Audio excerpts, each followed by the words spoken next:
Welcome back to 7-Eleven Junior Hockey Magazine. I'm your host, Gino Reda. Time now for our CJHL report. The Canadian Junior Hockey League brings together the 117 teams in 9 Junior A leagues involving over 2,500 players from right across the country. And we're pleased to be joined by Tyler Masternak, who recently wrapped up his NOJHL career with Timmins Rock and was one of the top goalies in the CJHL this season. Tyler, welcome to the show. How are you doing health-wise? I'm doing all good. Yeah, thank you for having me. It's a real honor to be here with you guys. I appreciate it a lot. Tyler, with 9 leagues across the country from coast to coast, they had to play different schedules because they had different protocols, because they had different situations with the pandemic. But in your case, you played 15 games, had a 13-2 record, leading all NOJHL goalies with a 146 GAA and a 935 save percentage, a couple of shutouts. Talk to me about your season in a year where guys didn't get an opportunity to play. You not only played, but played really well. Yeah, it was really important to us, especially us 20-year-olds getting to actually play our last season. A lot of 20-year-olds across the country didn't get to, and I don't even know how I'd feel if that happened to me. But no, that was really important to us. But I don't know. I'm not the type of guy to sit here and talk about myself. Like, I give a lot of credit to my coaches, my teammates, my management, the whole staff, everybody, because there's a lot more to it than just me standing in the net making saves. So yeah, I give everyone credit there.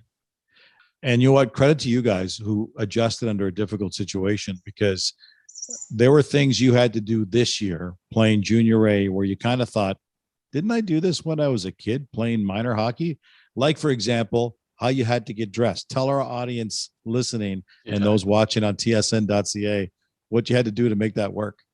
Yeah, that was pretty crazy. For the first month or 2 months of the season, we were getting dressed outside in the parking lot about 10 minutes before we went on the ice. So yeah, it's not too warm in Timmins either. Getting into October, November, it was like minus 20 some days almost. It's snow, 2 feet of snow on the ground, and we're standing out there in the parking lot getting geared down. So yeah, it's pretty funny stories, but good memories that I'll carry with me for the rest of my life for sure.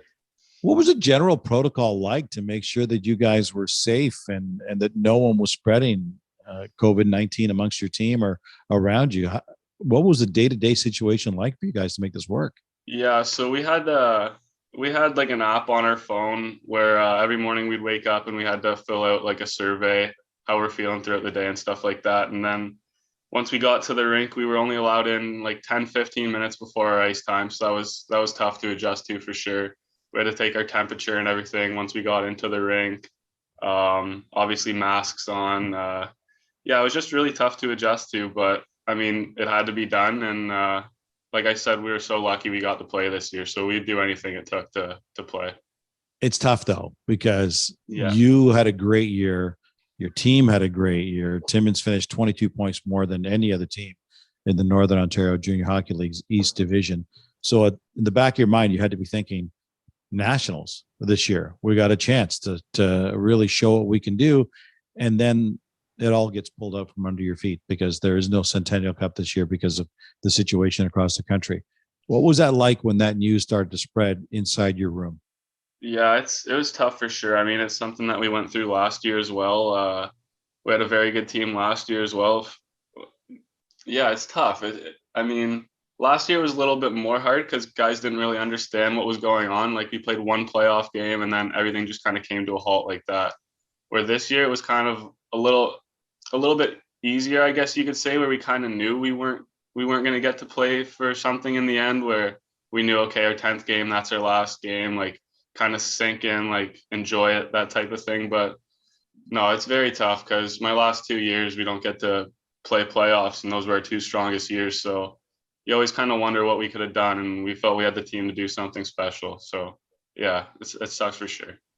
In conversation with Timmins Rock goaltender Tyler Masternak, Tyler, your own personal growth has been coming along so well. I'm assuming you're real happy with what you did back in the 18-19 season. You set a league record with 6 shutouts, and last season you actually beat that record with another 8 shutouts.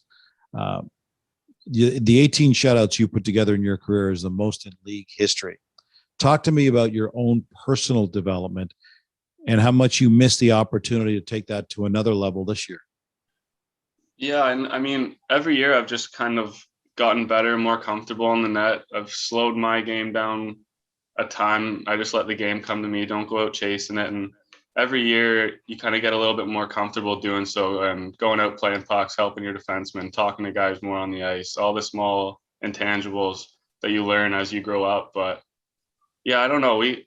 It's tough. We're only playing 22 games this year out of a normal 56 game season. Like, I feel like you got something taken away from you a bit, but at the same time, like I said, I was just honored to be able to play my final 20-year-old season because I know a lot of guys couldn't. You had a great run in your junior A career. You've now established some interest from NCAA schools south of the border. What are your plans? Who are you talking to? Where do you see this headed for you in the future?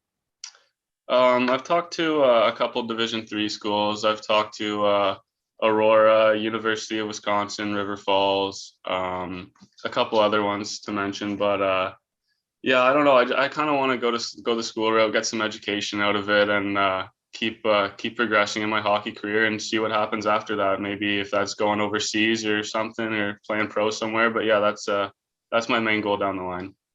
Well, Tyler, you've certainly proven yourself, and you've proven you're a good character kid to be able to battle through all the stuff you did. We wish you nothing but the best moving forward, and who knows, we could be talking again very soon. Yeah, I hope so. I really appreciate everything, guys. Thanks a lot for having me.